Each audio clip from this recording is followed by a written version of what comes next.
আমাদের বোন ফেলানির জন্য এসেছি। এটা শুধু ফেলানির লাশ না, এটা ভারতের দাসত্বে আমাদের সার্বভৌমত্বের লাশ।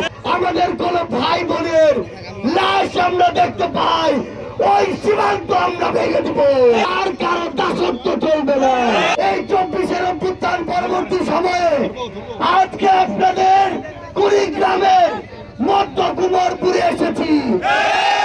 আমরা আমাদের বোন ফেলানির জন্য এসেছি। আমাদের বোন ফেলানির মতো কাউকে যেন আর ওই কাঁটাতারে ঝুলে থাকতে না হয়, সেই প্রতিবাদ জানাতে আমরা এসেছি। আমাদের বোন ফেলানির লাশ ওইখানে ঝুলেছিল, এটা শুধু ফেলানির লাশ না, এটা ভারতের দাসত্বে আমাদের সার্বভৌমত্বের লাশ। আমরা স্পষ্ট করে বলতে চাই, এরপরে যদি আমাদের ওই সীমান্তে আমাদের কোন ভাই বোনের লাশ আমরা দেখতে পাই, ওই সীমান্ত আমরা ভেঙে দিব।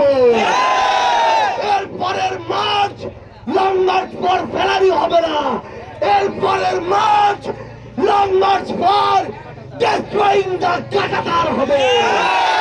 আমরা স্পষ্ট করে বলে দিতে চাই, আমাদের সার্বভৌমত্বের দিকে, আমাদের সম্মানের দিকে, আমাদের বাংলাদেশের সমতার দিকে আর যদি কেউ কুদৃষ্টিতে তাকায়, কেউ যদি আমাদেরকে আবার জিম্মি করতে চায়, তাদের হাত আমরা ভেঙে দিব।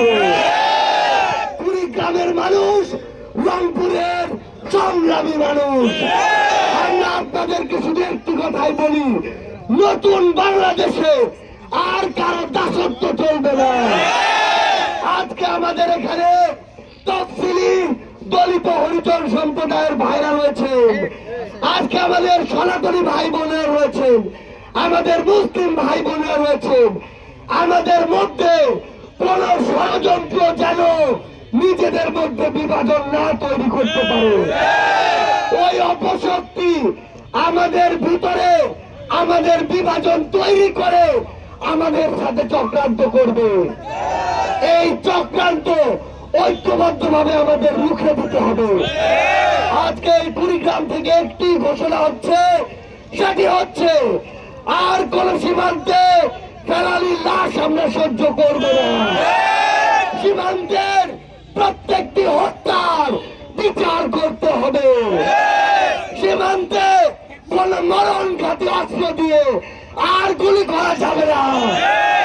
যদি এরপরে শুধু কুড়িগ্রাম নয়, বাংলাদেশের সীমান্তের কোন একটু জায়গা 1 ফোঁটা রক্ত ঝরে, তাহলে 100 ফোঁটা রক্ত দিয়ে তার মূল্য আমরা দিব। সংগ্রামী কুড়িগ্রামবাসী, আগামীর যে নতুন বাংলাদেশের স্বপ্ন আমরা দেখছি, এই স্বপ্ন, এই লড়াই আমাদের একসাথে করতে হবে। এখানে আমাদের চাচা রয়েছেন, দাদার বয়সে অনেকে রয়েছেন, বাবার বয়সে অনেকে রয়েছেন, ভাই বন্ধুর বয়সে অনেকে রয়েছেন। নতুন বাংলাদেশে একটা জিনিস শুধু মনে রাখবেন, কাউকে আপনার নেতা মনে করার প্রয়োজন নাই যে আপনার কাছে টাকা চায়। কাউকে আপনার নেতা মনে করার প্রয়োজন নাই যাকে ঘুষ দিয়ে আপনার কাজ করে নিতে হয়। নতুন বাংলাদেশে যে কোনো অন্যায়ের প্রতিবাদে আমরা সর্বদা সচেষ্ট থাকবো। তাহলে বাংলাদেশে যে স্বপ্ন আমরা দেখছি, সেই স্বপ্নে কুড়িগ্রাম সবার চেয়ে গুরুত্বপূর্ণ ভূমিকা রাখবে।